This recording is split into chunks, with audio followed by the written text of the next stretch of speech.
Vamos a abrir la Biblia en la epístola del apóstol Pablo a los romanos. Vamos a leer algunos pasajes de algunos capítulos de este libro. El capítulo 9 primeramente. Vamos a leer del verso 14 y después leemos en el capítulo 11. ¿Ya lo tienen, hermanos?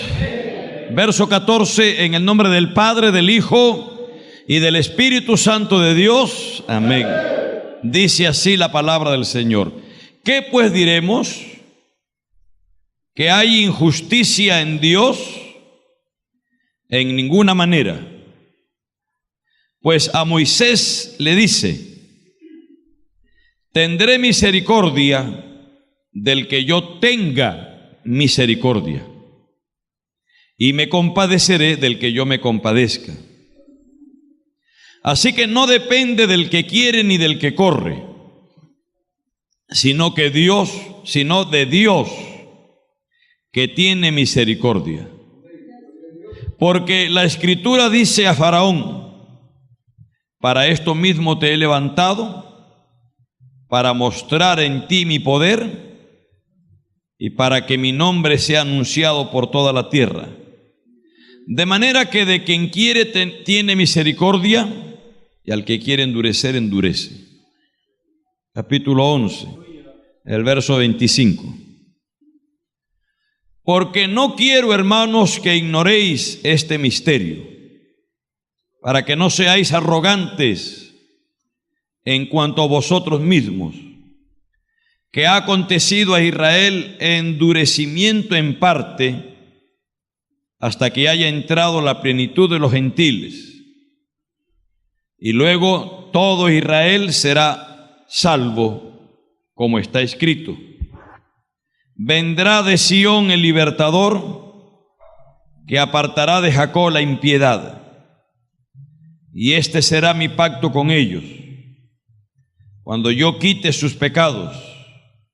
Así que en cuanto al evangelio, son enemigos por causa de vosotros, pero en cuanto a la elección, son amados por causa de los padres, porque irrevocables son los dones y el llamamiento de Dios. Pues como vosotros también en otro tiempo erais desobedientes a Dios, pero ahora habéis alcanzado misericordia por la desobediencia de ellos. Así también estos ahora han sido desobedientes, para que por la misericordia concedida a vosotros, ellos también alcancen misericordia. Porque Dios sujetó a todos en desobediencia para tener misericordia de todos. Oh, profundidad de las riquezas, de la sabiduría y de la ciencia de Dios, cuán insondables son sus juicios e inescrutables sus caminos. Porque ¿quién entendió la mente del Señor? ¿O quién fue su consejero? ¿O quién le dio al primero para que le fuese recompensado? Porque de Él y por Él y para Él son todas las cosas. A Él sea la gloria por los siglos. Amén. Capítulo 12. Así que, hermanos, os ruego por las misericordias de Dios, que presentéis vuestros cuerpos en sacrificio vivo, santo, agradable a Dios, que es vuestro culto racional. Amén. Hasta allí la palabra del Señor. Que Dios añada bendición a nuestras almas. El pueblo del Señor que está en victoria, como dice, no oigo, como dice. Pueden sentarse unos momentos, hermanos. El verso 9 de este capítulo 12 es el verso que estaba meditando como lema para este año, ¿no? El amor sea sin fingimiento. Ese va a ser el lema nuestro, hermano. El amor sea sin fingimiento. Anoche hablábamos del amor de Dios también, ¿no? Y ese es el lema que nos va a gobernar todo este año. Pero tiene que ser sin fingimiento. Porque si algo Dios aborrece con todas sus almas, gloria a Dios, es el fingimiento, es la hipocresía, es la falsedad. Dice en el Antiguo Testamento que medida falsa, peso falso, es abominable a Jehová Dios, dice. Y dentro de las cosas que Dios aborrece, dice, y aún 7 abomina su alma. Gloria a Dios. Está pues esto, el fingimiento, porque habla de la lengua que habla engaños, mentiras, ¿no? Gloria a Dios. Aún el que siembra discordia. Y dentro de los 10 mandamientos, gloria a Dios, habla también sobre esto, hermano. Tenemos que cuidarnos de que el amor de Dios sea sin fingimiento. Es decir, que sea algo real, que sea algo veraz en nuestras vidas, que no amemos de labios para afuera, pero de dientes para adentro estamos lo que se llama murmuración, ¿no? Gloria a Dios, hablar entre labios cerrados y medio abiertos, así, hermano. Gloria a Dios. Entonces, este es el lema que nos va a gobernar. El amor sea sin fingimiento. Y dice el verso, y sigue el verso, ¿no? Aborreced lo malo, seguid lo bueno. Es que mire, el amor siempre va al lado de la verdad, hermano. Para que ya no seamos niños fluctuantes, llevados por doquiera de todo viento de doctrina, por estratagemas de hombres que para engañar emplean con astucia las artimañas del error, sino que siguiendo la verdad en amor, crezcamos en todo en aquel que es la cabeza, esto es Cristo. Y si volvemos aquí a Romanos 12, gloria a Dios, alabado sea el nombre del Señor. Dice, el amor sea sin fingimiento. Aborreced lo malo, seguid lo bueno. Amaos los unos a los otros con amor fraternal. ¿Qué cosa es seguir lo bueno? La verdad de Dios, pues, hermano. Siempre la verdad y el amor de Dios van unidos, hermano. El que ama tiene que hacerlo en verdad. Y tiene que amar la verdad.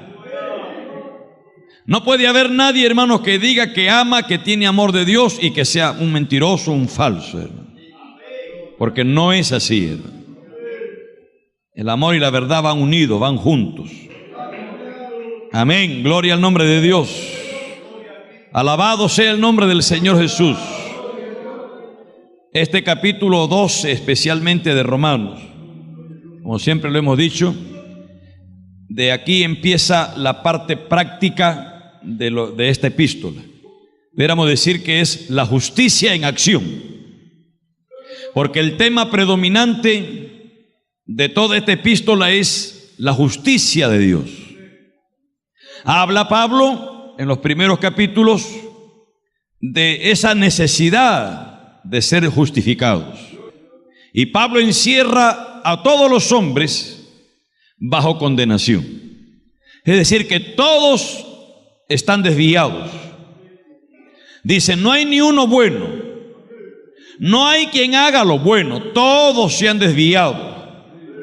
Acusa tanto al impío como al moralista. Lo acusa de ser un pecador, de no haber dado al blanco, de haber errado la justicia de Dios. Habla de que la justicia es por la fe, no por obras para que nadie se gloríe. La justicia de Dios es impartida por gracia. ¿Me están oyendo, amados hermanos? Pablo también habla de los resultados de ser justificados. Y uno de los resultados es tener paz para con Dios. Justificados pues por la fe, tenemos paz para con Dios por medio de nuestro Señor Jesucristo. Amén, gloria al nombre de Dios. Pero esa justicia, hermanos, tenemos que perseverar. Por eso en el capítulo 8 habla del andar del cristiano.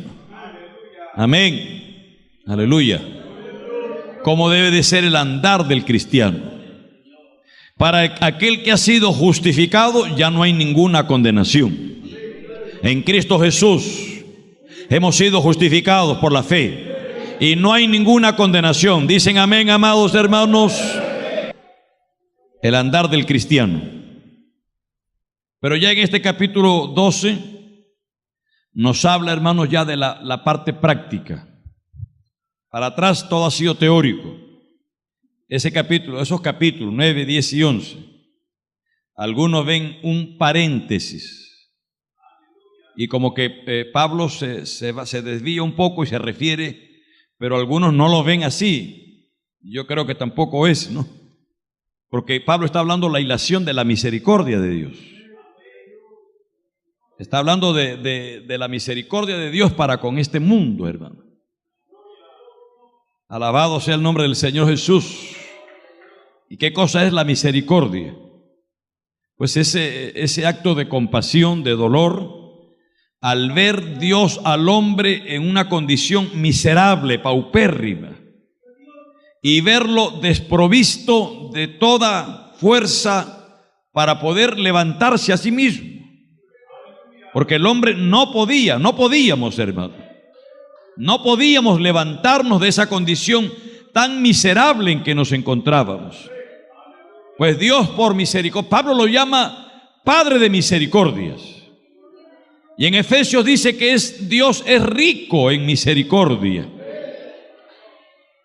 En el libro de Proverbios, alabado sea el Señor, en el capítulo 19 o 16, dice en el verso 6, con misericordia y verdad se corrige el pecado.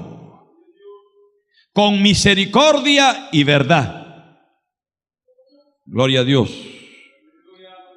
Por allá hay una enseñanza contraria totalmente, aún hasta la psicología esta moderna, la psiquiatría enseñan totalmente diferente y confunden lo que es la misericordia.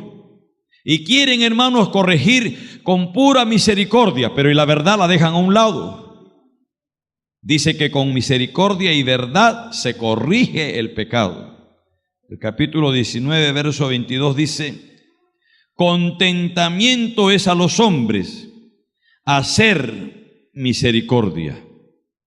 El capítulo 21, el verso 21, el que sigue la justicia y la misericordia hallará la vida, la justicia y la honra. Amén, gloria a Dios. Alabado sea el nombre del Señor. Entonces esta epístola va dirigida también a la misericordia de Dios. Y pone Pablo como ejemplo de la misericordia de Dios, el trato de Dios para con Israel, y que como consecuencia de la desobediencia de este pueblo, de la caída y el tropiezo de este pueblo, eso redundó en misericordia para nosotros que estamos aquí en esta hora, amados hermanos. ¿Cuántos alaban al Señor por todo eso, hermano? Estamos aquí por pura misericordia de Dios. No es del que quiere, no es del que corre, sino de Dios que tiene misericordia. Amén, gloria a Dios. Alabado sea el nombre del Señor. Ese está ahí en el capítulo 9, verso 15 que hemos leído, ¿no? Del 16. Gloria a Dios. Así que no depende del que quiere ni del que corre, sino de Dios que tiene misericordia. En el 15 dice, pues a Dios le dice, tendré misericordia del que yo tenga misericordia, y me compadeceré del que yo me compadezca. Aquí nos habla de la libertad, de la misericordia de Dios. Los seres humanos no podemos conquistar ni controlar, mucho menos, la desbordante misericordia y compasión de Dios. Alabado sea el nombre del Señor. Dios ha decidido tener misericordia de toda la humanidad. ¿Cuántos alaban a Dios? Qué tremendo, ¿no? Dios ha decidido tener misericordia, tanto de judíos como de gentiles. Y de eso es lo que habla Pablo. Pues nos dice que debido a esa misericordia, es decir, que meditemos nuestra vida, nuestro caminar, meditemos en lo que fuimos, meditemos lo que somos hoy por la misericordia de Dios. Y que debido a esa misericordia, que Dios no nos paga conforme nuestros hechos, sino que Dios nos paga conforme su misericordia. ¿Entienden eso, amados hermanos? Parece que algunos no, porque están callados, calladas. Abra su boca y alabe al Señor, hermano. Cristo vive. Cristo vive, amados hermanos. Gloria al nombre del Señor Jesús. Gloria al nombre del Señor Jesús. Meditemos esa misericordia desbordante para poder servir a Dios como debemos servirle y amarle con todas nuestras fuerzas. No podemos ser cristianos nominales. No podemos ser cristianos periféricos. Es decir, que vivimos de un cristianismo simplemente en la periferia y que damos vuelta y no profundizamos en la misericordia, en el amor de Dios, en la compasión de Dios.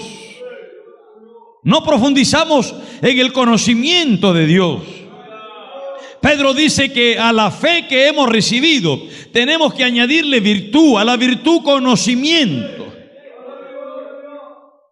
al conocimiento paciencia, a la paciencia piedad, a la piedad templanza, dominio propio y por último amor.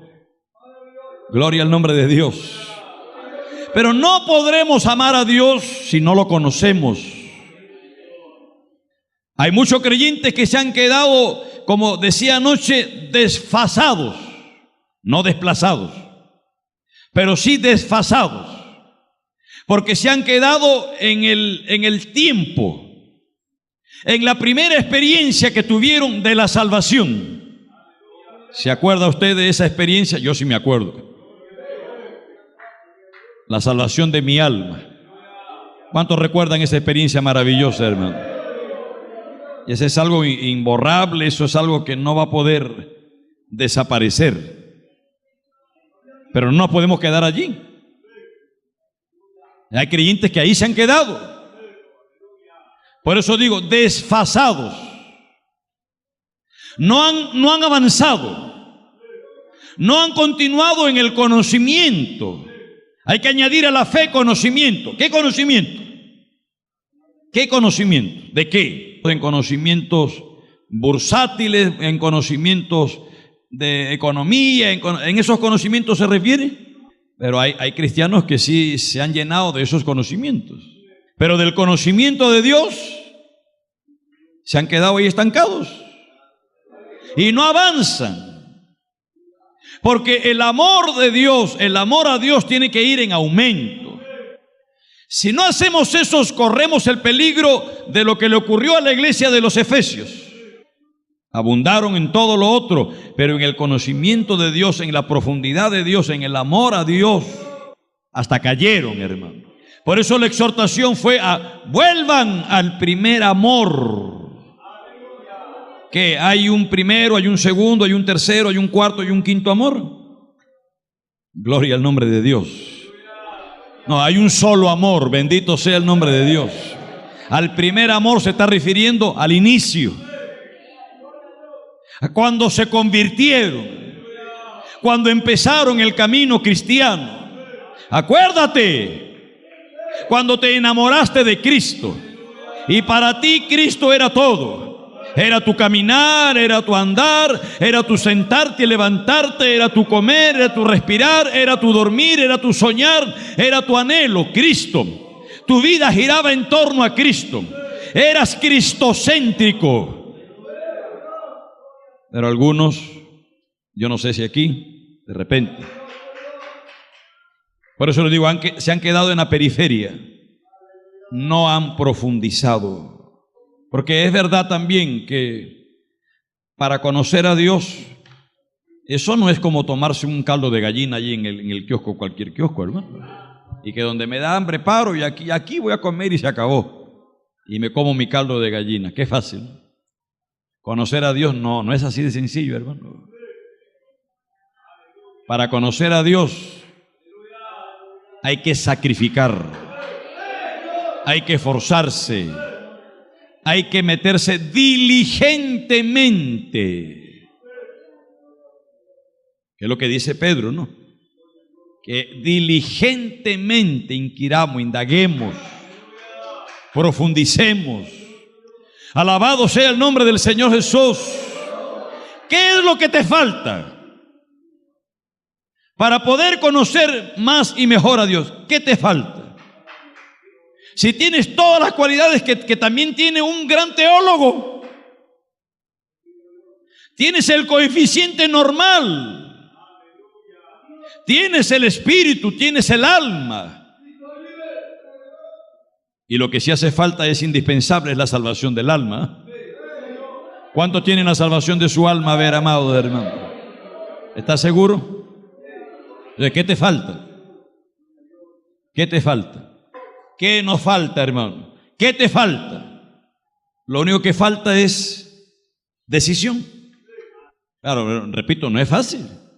No es sencillo, hermano, dedicarse a investigar, a profundizar, a buscar en Dios, a inquirir en su presencia. Hay que decidirse a pasar horas. El conocimiento de Dios no viene así porque sí. Tampoco estamos hablando de un conocimiento meramente intelectual.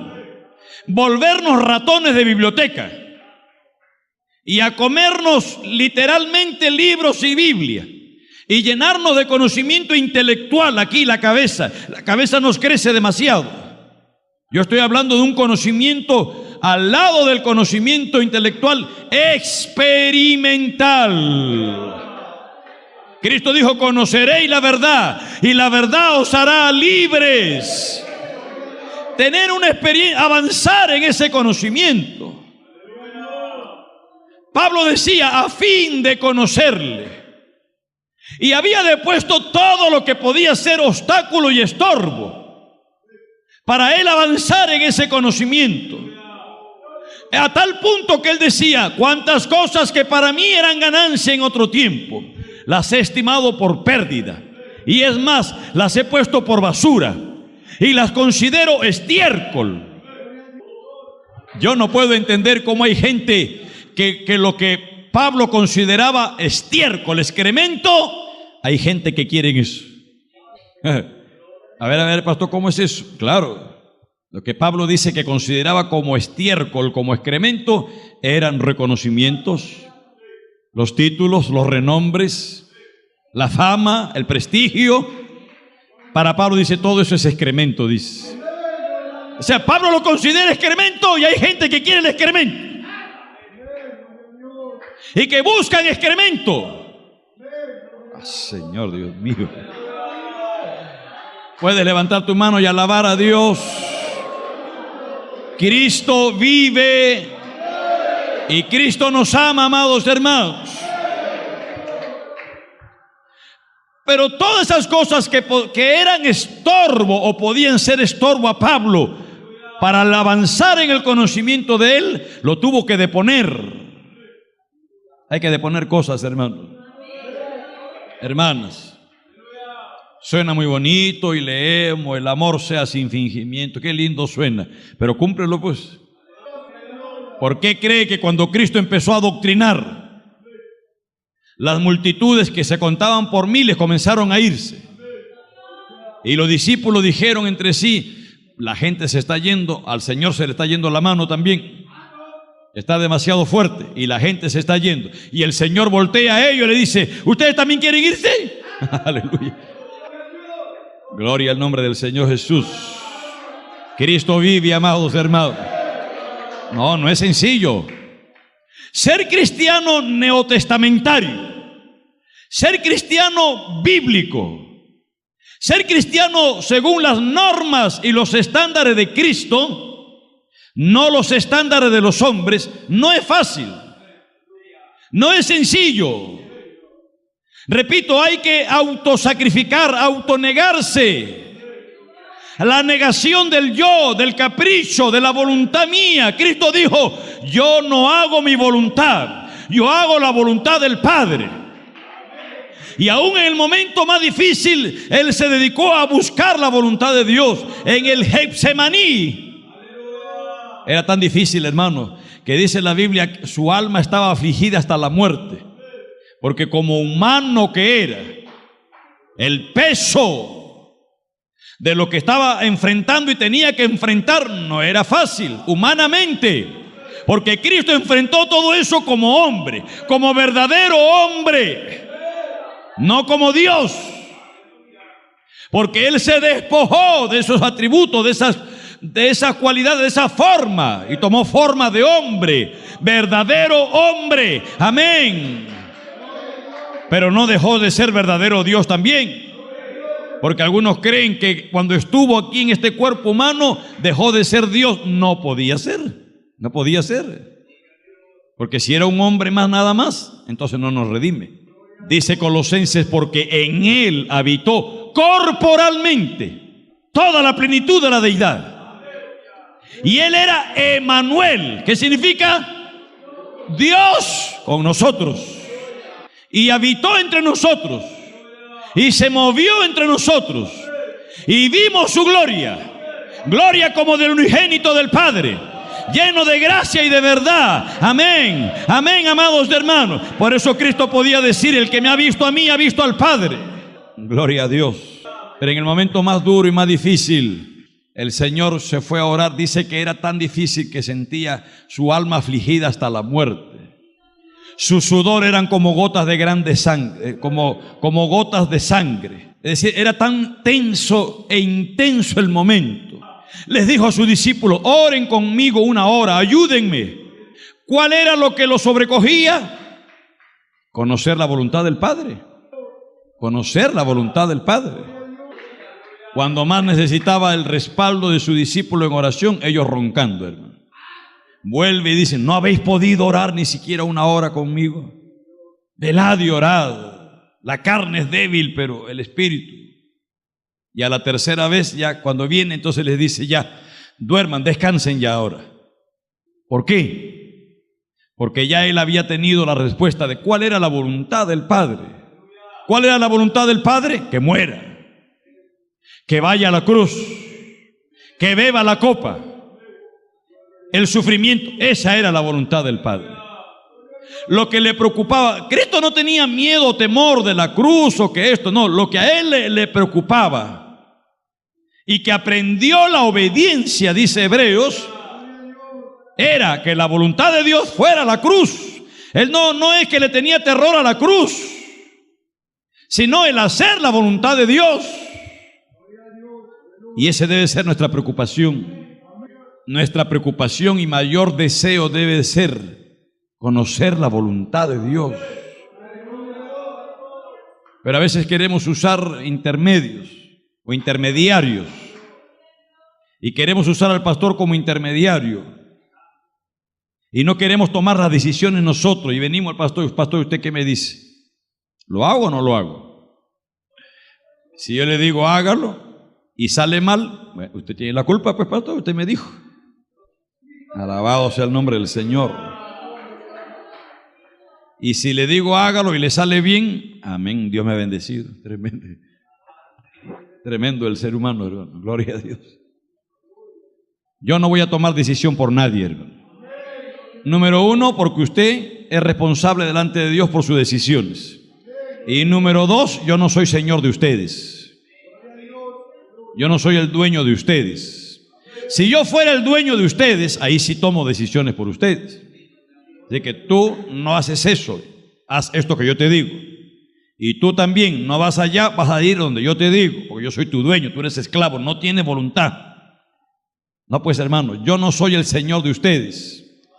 Yo no soy el dueño de ustedes. Ningún pastor es dueño de nadie, hermano.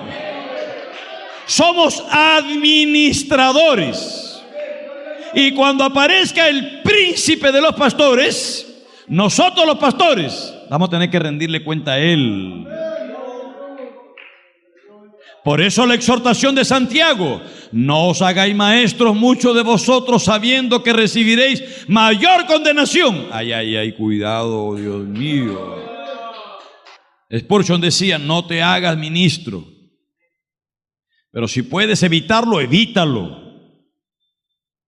Claro, porque él sabía que el llamado genuino es irresistible, es impostergable, es inevitable. El llamado genuino. ¿Por qué decía Spurgeon esto? Porque Spurgeon sabía, ya en ese tiempo, igual que hoy, y hay muchos que se dejan mover por sentimientos, por emociones, por intelecto, por deseos, por ganancias.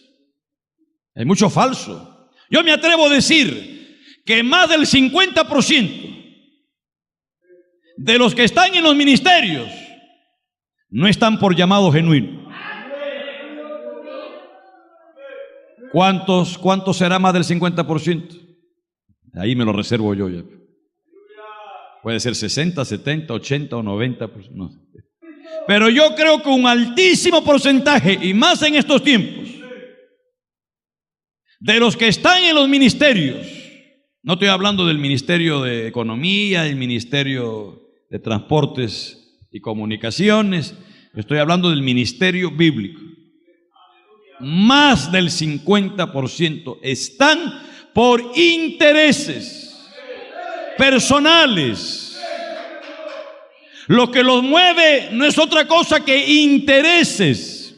No es el amor a las almas, mucho menos el amor a Dios. No aman a Dios, lo que aman es la lana de las ovejas, la leche de las ovejas, la leche de las cabras, la carne de las ovejas. Eso es lo que aman. Cristo vive, amados hermanos. Cristo vive, aleluya. Hay que avanzar en ese conocimiento. Tú no podrás amar a Dios más y mejor si no conoces a Dios. Hoy, mire, hoy menos que ayer hay menos excusa para el hombre. Porque con esto de la internet hay un vasto universo de conocimientos y de información, mejor dicho, que le van a ayudar a usted a avanzar en ese conocimiento de Dios. Pero tenga cuidado, porque hay mucho en la internet de este veneno, el cianuro. Hay mucho cianuro en la internet. Tenga cuidado, hermano. No se vaya a comer el cianuro. Antes que todo, usted debe de leer la Biblia. Antes que todo, usted debe de comerse la Biblia. Pero hay muchos creyentes, aquí los hay, que no leen la Biblia como deben leerla. Solamente lo están leyendo por cumplir, por calmar la conciencia. Y a veces hasta corriendo. Está bien que usted cargue su Nuevo Testamento y mientras va en un ómnibus vaya usted leyendo, pero esa no es la lectura que lo va a alimentar. Esa no es. Usted tiene que sacar un tiempo solaz, de quietud, de tranquilidad, y allí dedicarse a estudiar, a leer la Biblia. Yo no sé a qué hora lo va a hacer. Bueno, pastor, eso dice usted porque usted tiene todo el tiempo pues para leer. Sí, pero yo también fui un miembro y tenía que trabajar y tenía también mis responsabilidades. Y yo a veces no dormía. Me daba las 2, las 3 de la mañana y estaba estudiando y orando. Y me echaba a dormir a las 3, a las 5 me levantaba otra vez a seguir estudiando la Biblia y a orar. Y fui un simple miembro y tenía que esforzarme, tenía mis responsabilidades en la iglesia y tenía que trabajar también. Por eso digo, ¿qué le falta a usted? ¿Qué le falta? ¿Tiene el coeficiente normal? ¿Tiene las demás habilidades como ser humano? ¿Qué le falta? Lo que le falta es la decisión. Nada más. Decídase. Medite en las misericordias de Dios, lo que Dios ha hecho por usted. Mire la misericordia de Dios tan grande, que Pablo lo llama Padre de misericordias. Dios rico en misericordia, porque Pablo conocía al Dios de misericordia. Pablo era un hombre que tenía un conocimiento experimental, conocía a Dios, pero sin embargo él quería conocerlo más y mejor, a fin de conocerlo. De ese conocimiento, de ese amor de Dios, se desprende también nuestras demás relaciones. Aquí Pablo está hablando de la relación del creyente para con Dios. Así que, hermanos, os ruego por las misericordias de Dios que presentéis vuestros cuerpos en sacrificio vivo, santo, agradable a Dios, que es vuestro culto racional. ¿Ve cómo tenemos que servir a Dios? Con entendimiento, con raciocinio, con la razón, con racionalidad. Gloria a Dios. Esto no es una cuestión meramente emocional o espiritual. Y hermano, eso es una secta. Las sectas desplazan esto, el conocimiento, y solamente se dejan llevar por las sensaciones o las emociones. Nada más. No, yo sentí. Y le dicen, pero es que ese fulano así, esa. No me digan nada. Yo sentí. Aleluya, gloria a Dios. Yo sentí un fuego. Sentiste un fuego. ¿Y qué fuego es ese? Tenga cuidado, los mormones también, Joseph Smith también sintió un fuego. También sintió un fuego. Joseph Smith. Alabado sea el nombre del Señor. Y sin embargo, el hombre era un adúltero, polígamo, y recibió una revelación supuestamente de Dios, pero una revelación totalmente contraria. Entonces no podemos caer, hermano, en eso. Nuestro culto, nuestro servicio a Dios tiene que ser con entendimiento, culto racional. Para eso tengo la palabra escrita, que para algunos es el más grande logro. La palabra escrita es el más grande logro de la humanidad. El primer libro que se imprimió en la imprenta, creo que fue la imprenta de Gutenberg, ¿no? Fue la Biblia. El primer libro que se imprimió, la palabra impresa, escrita, fue la Biblia. Alabado sea el nombre del Señor Jesús. Y ese es el más grande logro de la humanidad, hermano, que ha tenido la humanidad. Tenemos la Biblia, tenemos la palabra de Dios. Esta palabra es inspirada por Dios. No os conforméis a este siglo, sino transformaos por medio de la renovación de vuestro entendimiento, para que comprobéis cuál sea la buena voluntad de Dios, agradable y perfecta. Digo pues, por la gracia que me es dada a cada cual que está entre vosotros, que no tenga más alto concepto de sí que el que debe tener, sino que piense de sí con cordura, conforme a la medida de fe que Dios repartió a cada uno. Entonces tenemos nuestra relación con Dios, nuestro servicio a Dios, apartarnos de toda la inmundicia del pecado, viviendo una vida de santidad, comprobando lo que es agradable a Dios, la perfecta y buena voluntad de Dios, pero también la relación de nosotros con nosotros mismos. Nadie tenga más alto concepto de sí. Que cada uno piense de sí con cordura. Nadie conoce lo que hay dentro del hombre, sino el espíritu del hombre. Lo que hay dentro de ti, lo sabes tú. Tú lo conoces, tú sabes lo que piensas, tú sabes lo que meditas, tú sabes lo que deseas, tú sabes lo que anhelas. Si eres un sinvergüenza, lo sabes tú. Si eres una falsa, lo sabes tú.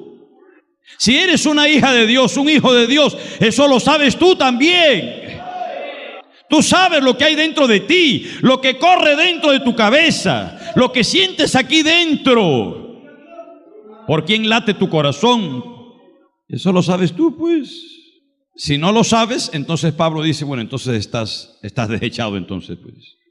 Por eso es que Pablo le dice a los corintios, examínense, si es que no están desechados, ¿no? Porque el que está desechado, entonces sí, como Saúl, que el hombre disvariaba, El hombre estaba fuera de sí. Por eso que tenía unos momentos cuando le lloraba a David y le lloraba y le decía: mi hijo, te amo. Pero después, al rato siguiente, quería atravesarlo con la lanza. Y daba órdenes arbitrarias, órdenes sin sentido, caprichosas. Estaba desechado, pues. ¿Cómo terminó ese hombre?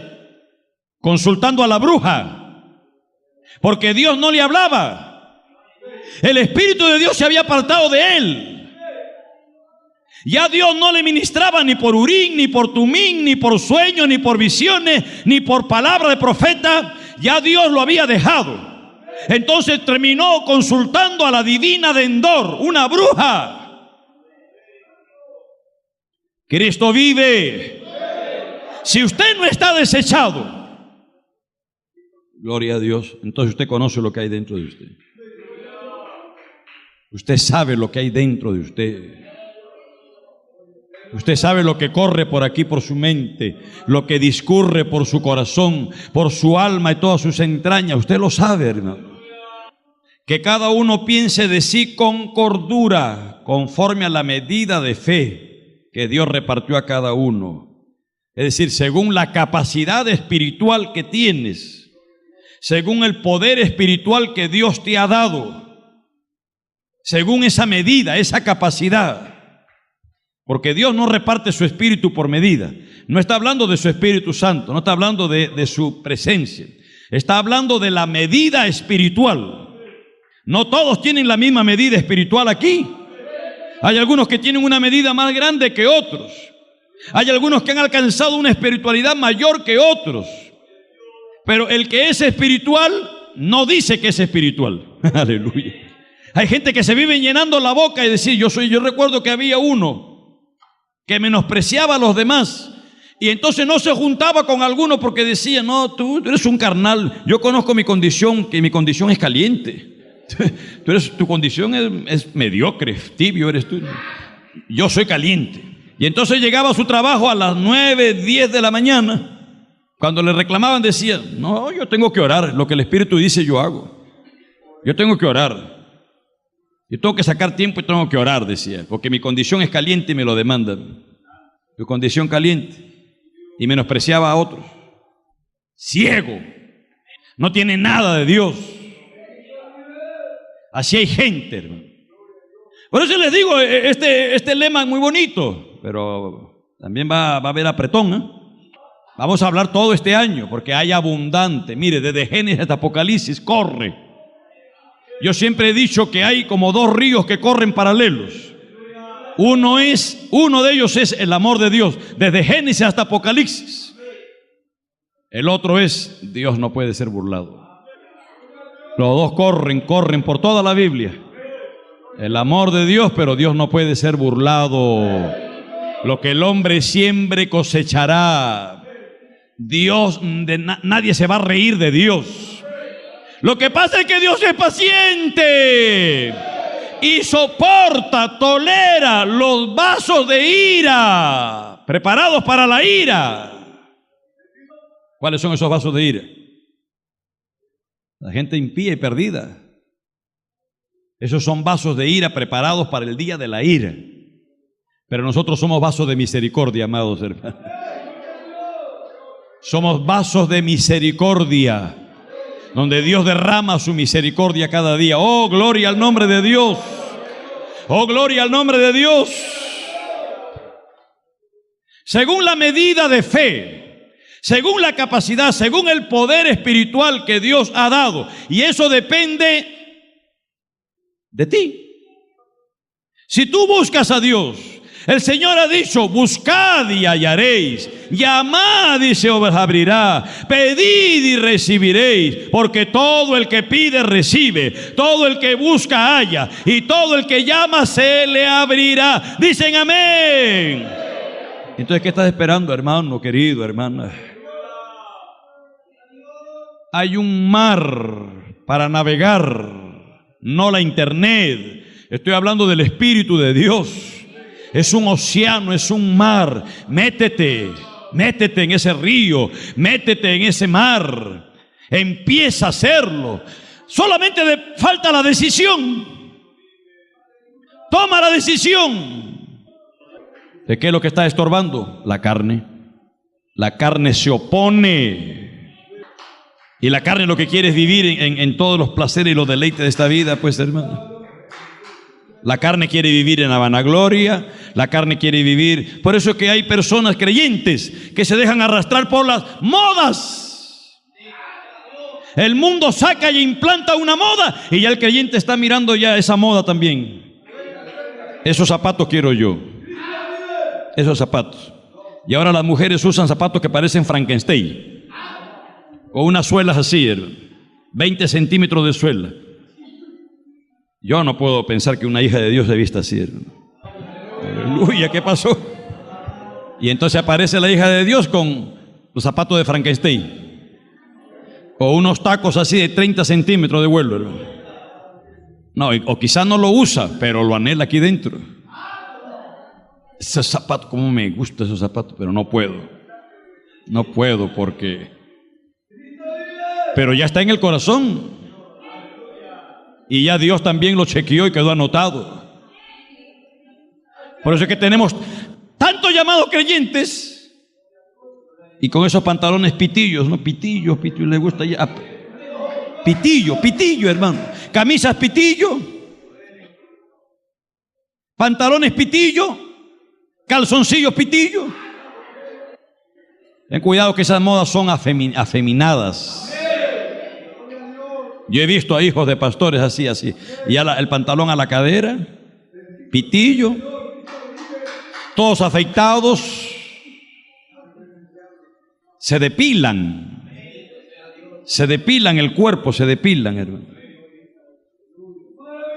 Y se miran en el espejo, depilados. Es ese espíritu de homosexual.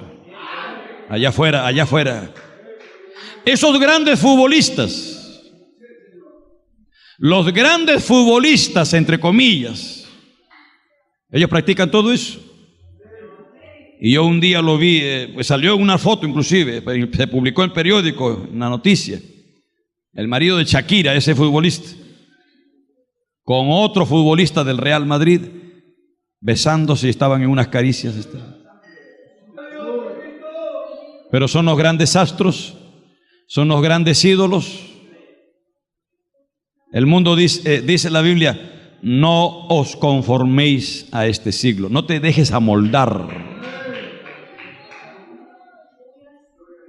El que tiene que moldarme es el Espíritu Santo de Dios, hermano.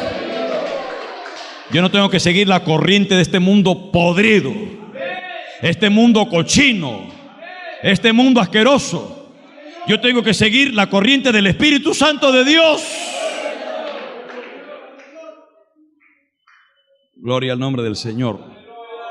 Cristo vive, amados hermanos. Según la medida de fe, según la capacidad que Dios te ha dado, según el poder espiritual que Dios te ha dado, y Dios te va a dar al que busca, Dios le da. Pues en esa medida que tú has buscado, Dios te usará también. Para beneficio del cuerpo. Y entonces aquí entran los dones de gracias. Los dones de gracia que sirven para edificar al cuerpo, sirven para fortalecer al cuerpo, pero también sirven para exteriorizar, manifestar o expresar el amor de Dios. Porque el amor de Dios es inteligente. El amor de Dios no es simple emoción. I love you. I love you forever. Te amo por siempre. Y I love you. Y vivimos ese no es el amor de Dios. El amor de Dios es expresivo y práctico. Aquí mismo Pablo en esta epístola dice que Dios mostró su amor para con nosotros, en que siendo aún pecadores, Cristo Jesús murió por nosotros. El amor de Dios es sacrificial. El amor de Dios se entrega. Aleluya, ya dije que ya les dije ya. Y eso que estamos todavía iniciando. Cuando lleguemos a diciembre, yo no sé cómo será esto, gloria al nombre de Dios. Durante este año yo voy a llegar a un momento en que le voy a hablar de Oseas. Aleluya, eso es algo. Yo creo que esa es la cumbre máxima, hermano, en el Antiguo Testamento, en que Dios refleja o demuestra su amor por Israel. Que Dios ama tanto a ese pueblo, hermano, que Dios ha dicho: maldito el que maldiga a Israel. Es la niña de mis ojos. Y lo ama tanto a Israel que Dios un día, porque dice que irrevocables son los dones y el llamamiento de Dios, se está refiriendo a Israel. El llamado que le hizo a Israel y los dones que le dio y le reservó para ellos, para Israel, Dios lo tiene ahí guardado para ellos. Va a llegar el momento en que todo Israel será salvo, dice la Biblia. Dios se ha propuesto nuevamente restaurar a Israel. Dios ama a Israel como usted no se imagina, hermano. Por eso la Biblia nos enseña que hay que orar por la paz de Jerusalén. Hoy más que nunca hay que orar por la paz de Jerusalén. Por esas guerras que están habiendo y que están matando, hay que orar por Israel. ¿Cuánto lo están haciendo, amados hermanos? No se está haciendo, ¿eh? Según la medida de fe, según la capacidad, según el poder espiritual que Dios te ha dado, que le da al cristiano, es para, hermanos, reflejar el amor de Dios y usar estos dones. Aquí entra ya el verso 4, la relación con nuestro prójimo. Entonces tenemos la relación para con Dios, nuestro servicio a Dios, la relación para con nosotros mismos, que tenemos que examinarnos, que tenemos que ver qué es lo que está corriendo dentro de nuestro ser, que hay que hacer un autoexamen. Examinaos, dice Pablo, hay que ver qué es lo que tenemos, qué estamos haciendo, por qué lo hacemos, con qué intención lo hacemos. Eso es lo que hay que examinar, las motivaciones. ¿Por qué estoy aquí? ¿Por qué estoy en un nuevo amanecer? ¿Por qué? Alabado sea el nombre del Señor.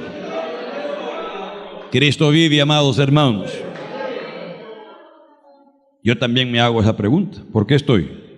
Y entonces yo me respondo delante de Dios: porque tú sabes por qué estoy, Señor. Porque tú me dijiste, pues. Así le digo. Yo le digo así a Dios: tú me dijiste. Yo estoy aquí porque tú me dijiste. Amén. Así simplemente. Y yo me descargo toda la responsabilidad. Porque yo no estoy por capricho mío.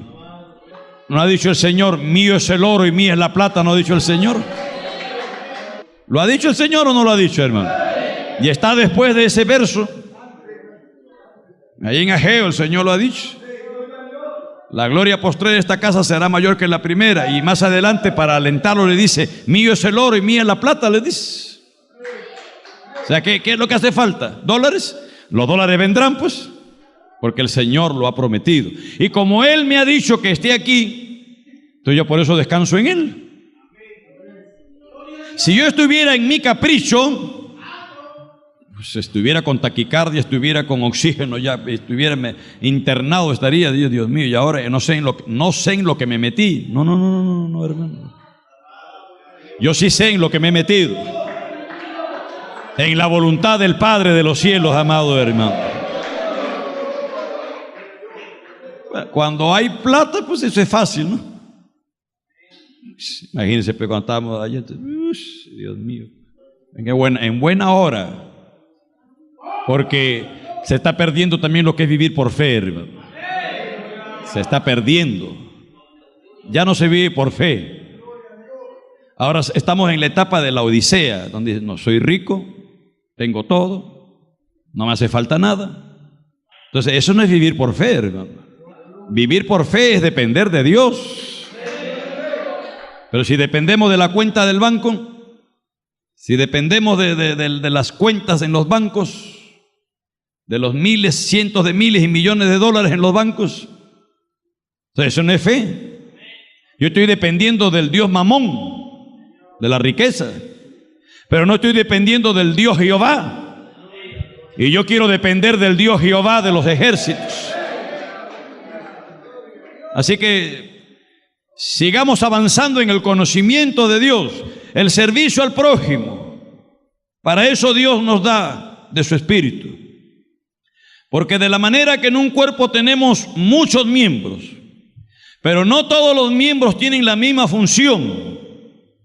Así nosotros, siendo muchos, somos un cuerpo en Cristo, y todos miembros los unos de los otros. De manera que teniendo diferentes dones según la gracia que nos es dada, o sea, cada uno de los que estamos aquí tenemos que tener, no es que tenemos, tenemos. No, tenemos que tener en el sentido de futuro. No, tenemos presente.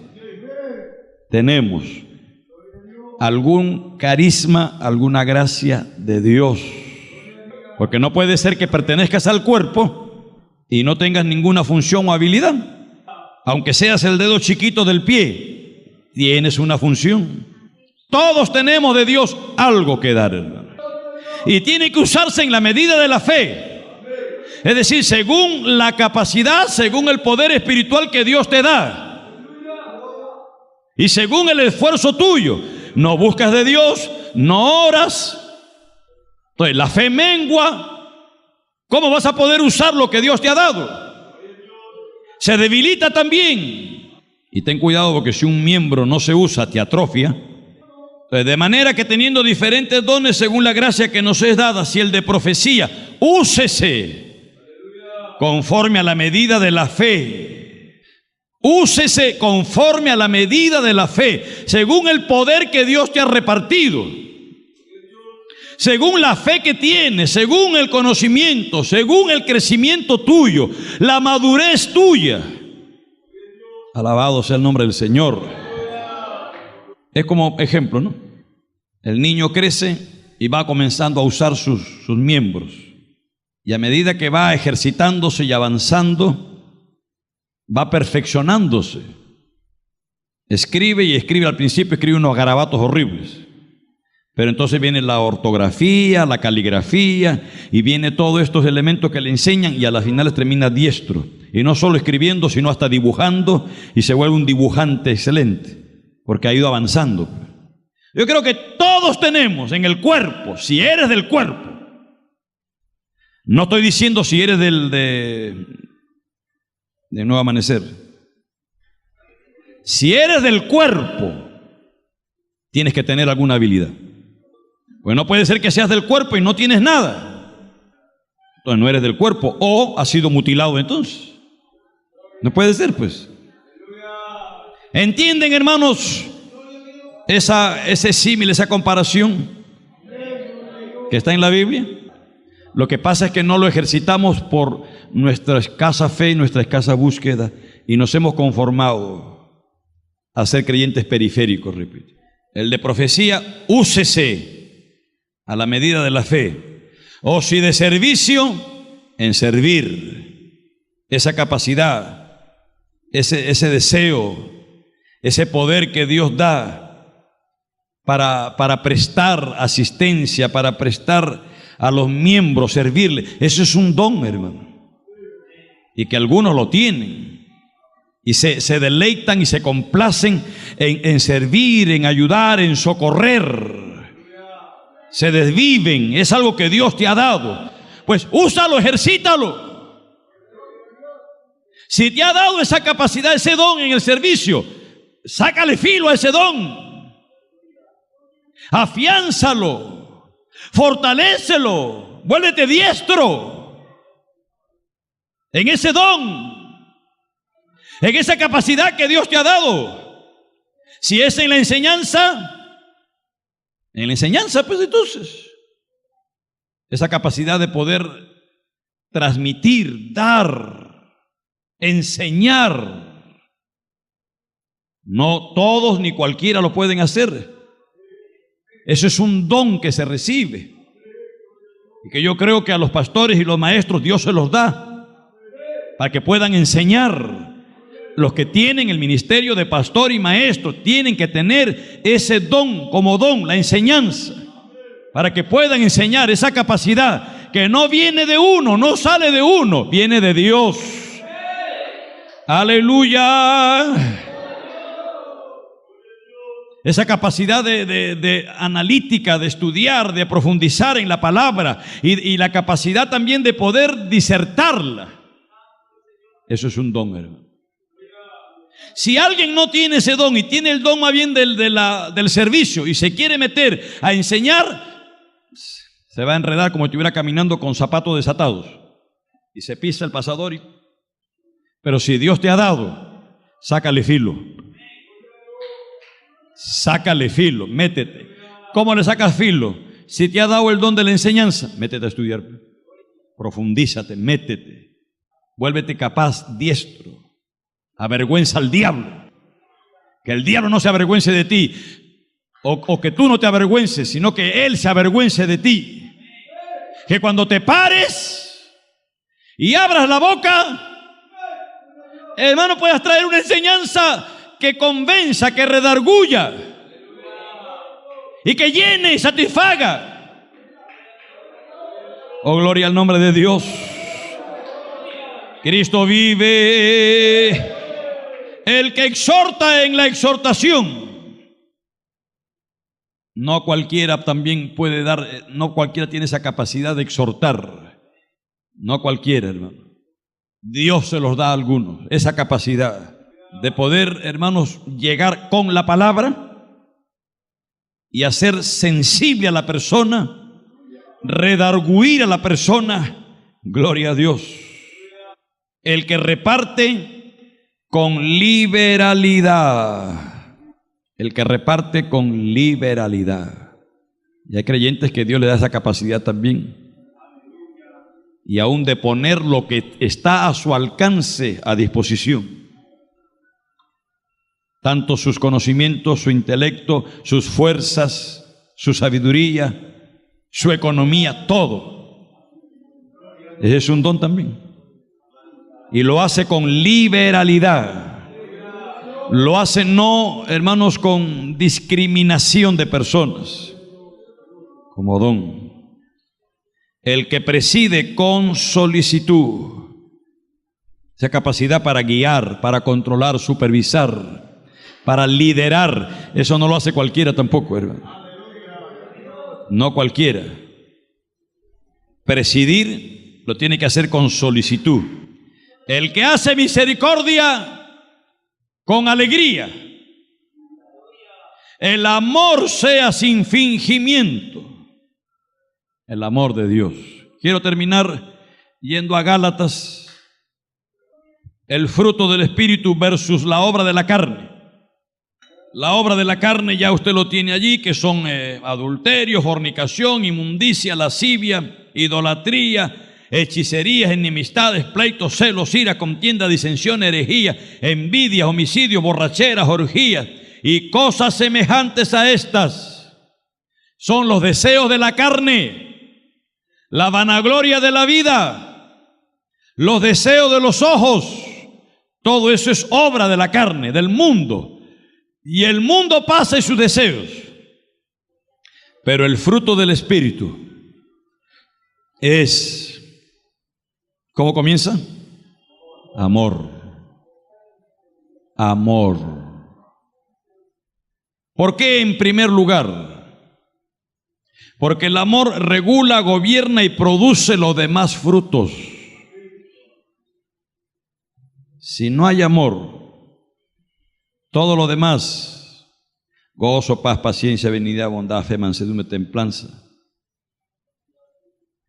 todos los conocimientos intelectuales que se puedan tener, todas las capacidades y habilidades que se puedan tener, si no hay amor, dice Pablo, no sirve. Por eso es que está a la cabeza. El amor regula los demás frutos. Paciencia sin amor no es paciencia, es inercia. Aleluya, gloria a Dios. Gozo sin amor de Dios, ficticio. Mansedumbre y templanza sin amor de Dios, te vuelve intolerancia. El amor regula, el amor gobierna y produce los demás frutos. El amor los regula, pero también el amor los gobierna y produce. Al final todo va a desaparecer y el amor permanecerá para siempre. Avancemos en este conocimiento, hermano. Avancemos en amar a Dios. Este lema que nos va a regular todo este año, nos va a gobernar todo este año. Ábrase, abrámonos al amor de Dios, hermano, y dejemos que el amor de Dios nos inunda, que el amor de Dios, que es el vínculo perfecto, dice Pablo, llenémonos del amor de Dios, que es el vínculo perfecto, para poder permanecer, para poder prevalecer contra la obra de la carne y del diablo y del mundo y permanecer juntos. Tenemos que llenarnos del amor de Dios, que es el vínculo perfecto, hermano. Y del amor se desprende todo lo otro: la compasión, la misericordia, la bondad. El amor de Dios genera misericordia. Dios es movido a misericordia a través de su amor, hermano. Vamos a ponernos de pie. Dígale: gracias, Señor. Tú has sido bueno conmigo.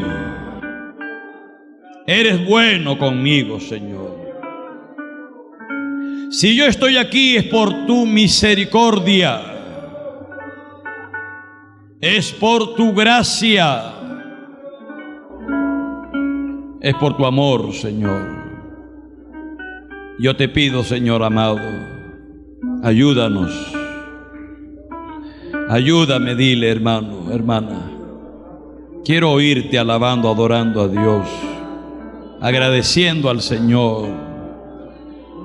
Gracias, Señor Jesús, por este día de ayuno, Señor, que me permites estar aquí con mis hermanos, alabando tu nombre, Señor, adorando tu nombre, Señor. Oh Dios del cielo, aleluya. Aleluya. Oh, gloria a Dios. Derrama tu misericordia, Señor. Derrama tu gracia, Dios mío. Derrama tu presencia en nuestras vidas. Aleluya. Bendice a mis hermanos. Bendice la iglesia. Bendice el pueblo de Villa El Salvador. Ten misericordia, oh Señor. Gracias, Padre Santo. Oh, gracias, Señor. Gracias, Padre Santo. Sigue ayudándonos en este nuevo año, Señor.